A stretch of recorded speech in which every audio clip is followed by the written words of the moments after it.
soal nasab saya otak goblok. Nantangin, didatangin malah banyak alasan. Bekom siapa goblok?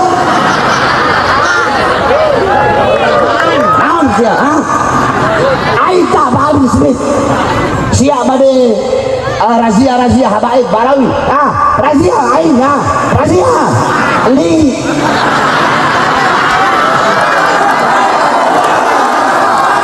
Silakan lihat di Google, 48% orang India. Saya cari orang India yang garis lakinya itu haplogrup G, itu suku apa? Suku Kalas yang ada di India dan suku Paswan yang ada di India. Mereka mempunyai keunikan tersendiri. Jadi haplogrup G ini punya satu keunikan. Dulu ketika mereka masuk agama Yahudi di abad 10 Masehi, mereka mengaku keturunan Nabi Ishak yang ke-13. Ketika mereka ada di India, di Kalas, di dataran Pakistan sekarang, mereka mengaku keturunan Alexander Agung. Ketika ada di India beragama Hindu, mereka di suku Paswan mengaku sebagai keturunan daripada Dursusana.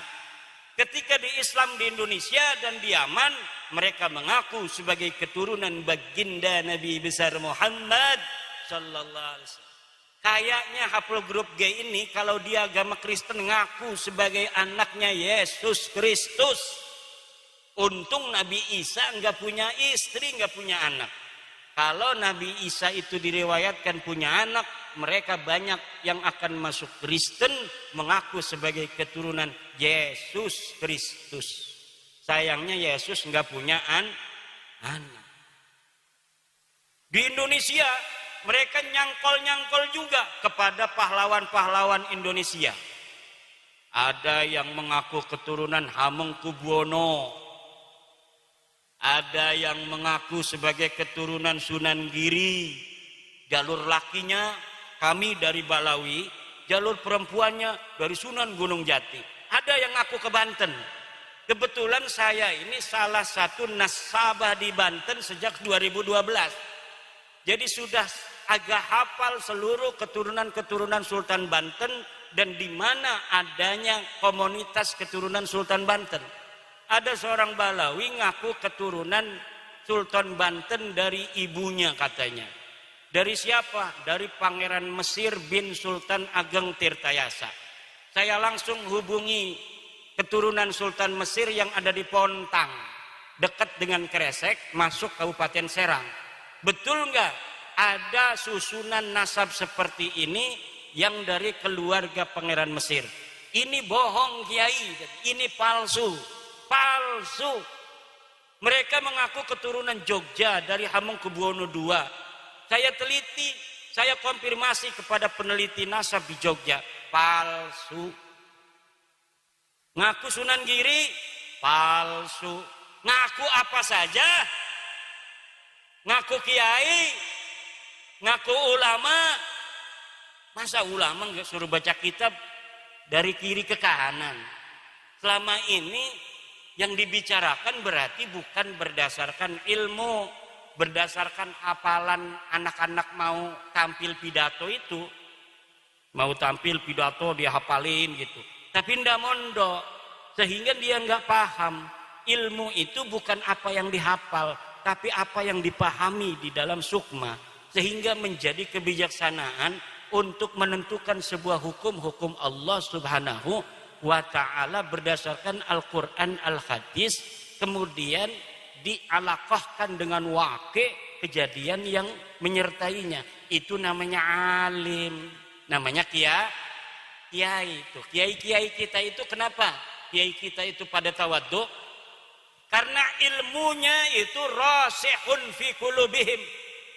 Ilmunya masuk ke relung-relung jiwa, relung-relung hati mereka. Semakin banyak ilmunya kiai, semakin tunduk kayak padi. Semakin berisi dia semakin menunduk. Semakin ada orang menghormati, semakin dia menghormati orang yang menghormatinya. Ini akhlak bangsa kita, bangsa Nusantara. Tapi mereka kalau dihormati ngelunjak. Semakin dihormati, semakin yang menghormatinya dimanfaatin, duitnya diroyot, apa tuh istilahnya, diporotin. Kalau ada mukibin kaya, udah habis itu.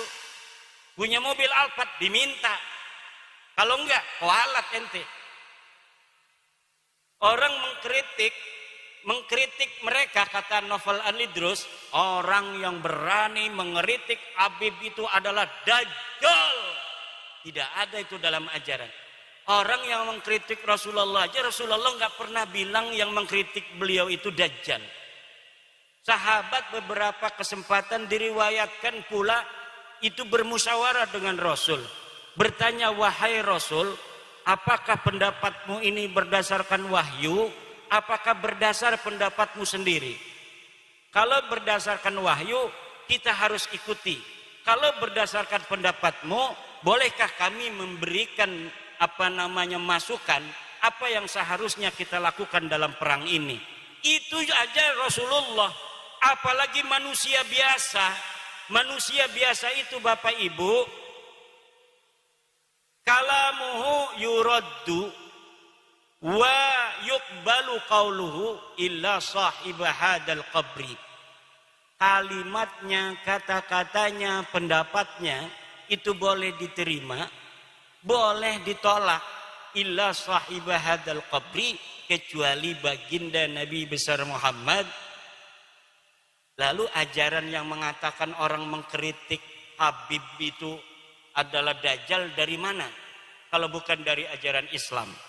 Mungkin mereka punya ajaran agama lain yang tidak ada dalam ajaran agama kita.